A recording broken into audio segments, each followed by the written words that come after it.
আসসালামু আলাইকুম ক্রাফটের ইয়াবাসী, আপনারা সবাই কেমন আছেন? আজকে আপনাদেরকে দেখাবো গায়ে হলুদের গয়নাগুলি কিভাবে বানানো হয় এবং এই গয়নাগুলি বানাতে কি কি জিনিসের দরকার পড়বে। তো চলুন দেখে নেওয়া যাক। এগুলিকে বলা হয় রেনু। আমি সাদা রেনু নিয়েছি। এটা হাজারি গোলাপ, ফোমের শিট, পার্ল চেইন।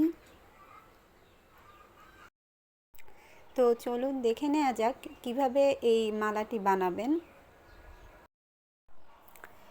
এবং সেই সাথে আপনাদের জন্য আছে একটি মানসিক দক্ষতার প্রশ্ন। মালাটি বানানো দেখুন এবং সেই সাথে প্রশ্নটির উত্তর কী হবে একটু ভেবে জানাবেন। ধরুন আপনি আপনার নিকটতম বন্ধুর নিমন্ত্রণে যোগদান করতে ভুলে গেছেন, কিন্তু আপনার যোগ দেওয়ার খুবই ইচ্ছা ছিল। সেক্ষেত্রে আপনি কি করবেন? আপনাদেরকে আমি 5টি অপশন দিচ্ছি। অপশনগুলির ভেতর কোনটি আপনার কাছে সঠিক মনে হয় জানাবেন। অপশন 1, বন্ধুকে ডেকে ক্ষমা চাইবেন এবং পরবর্তী নিমন্ত্রণে আপনাকে ডাকার জন্য অনুরোধ করবেন। অপশন 2, তাকে বলবেন যে আপনার গুরুত্বপূর্ণ সভা থাকার জন্য আপনি নিমন্ত্রণে যোগদান করতে পারেননি। অপশন 3, বলবেন যে তারই দোষ হয়েছে কারণ সে মনে করিয়ে দেননি। অপশন 4, যাতে ব্যাখ্যা করতে না হয় সেজন্য তার সাথে দেখা করার বিষয়টি আপনি এড়িয়ে যাবেন। অপশন 5, কিছুই বলবেন না।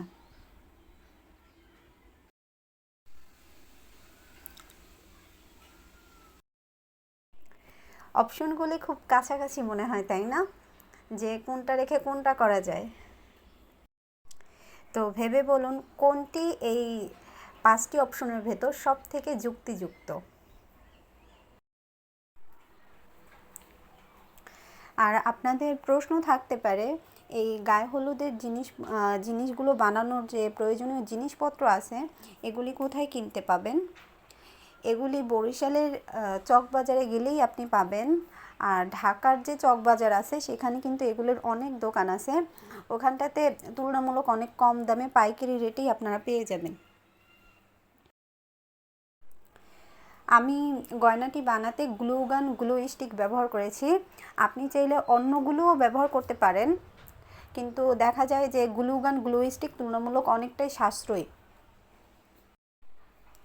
তো সবাই অবশ্যই কিন্তু কমেন্ট করে জানাবেন যে এই অল্প কয়টা জিনিস দিয়ে কেমন হলো বানানো এই মালাটি।